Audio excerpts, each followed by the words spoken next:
One of the things that in the past I've said so many times annoys me in shuls is hearing the same nigun for the same part of the prayer service each and every week. Imagine you go to shul Friday night, you know exactly what nigun there'll be for Lechadodi, Shabbos morning for Teladon, not to mention Mimkomcha and Kedusha. It just is very annoying. But beyond being annoying, which is a personal feeling, I believe that it does damage in 3 different ways, as I'm about to present.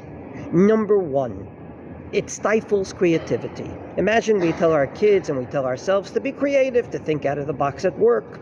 You can't just run a company the same way you've always done. You have to think of it, how to change things in order to meet whatever is the new reality. So we're creative at work, we're creative at home, we're creative in school, we're creative in so many ways.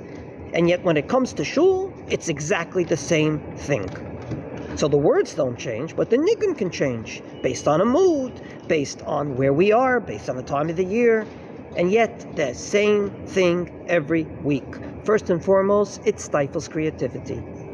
Secondly, and not less importantly, it's boring. Literally, to hear the same Lechadodi every week, it's boring. Imagine if you come to the part of davening, you're expecting one thing, and the chazan surprises you and sings in a different way. It's actually going to make davening more exciting and not, God forbid, boring. But beyond stifling creativity and beyond going ahead and making davening boring, there's a third element to it that I believe is very important. And that is that we're in the middle of a war. And by definition, the needs change from week to week, sometimes from day to day. I'm sure many of you have been feeling that saying the same kapitel Tehillim day in and day out is becoming very much like saying Ashrei 3 times a day.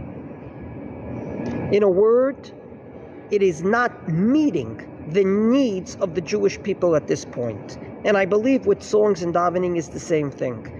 The song we're going to sing on the eve of Tisha B'Av, if it comes out Motzei Shabbos, is not the same tune we're going to use on the eve of Purim that comes out on Motzei Shabbos. There'll be a happy tune for the month of Adar, and there'll be a sad, more solemn tune for the month of Av. And I believe that when it comes to war, we have to start being sensitive to the changing needs of the Jewish people. It's been over 3 months.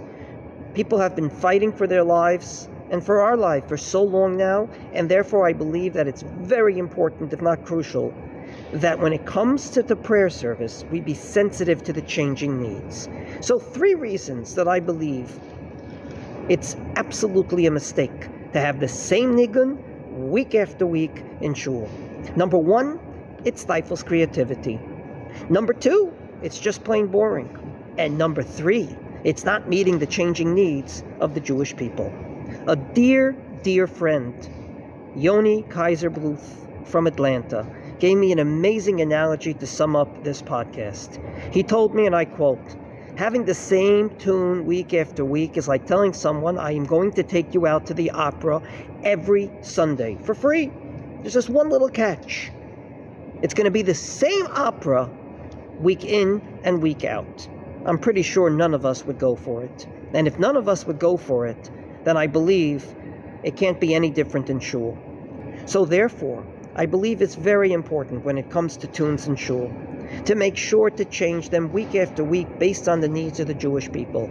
So let's not go to the same opera every week. Let's try to the best of our abilities to make shul interesting, intriguing, as a matter of fact, arousing so much curiosity that we'll want to come back the week later.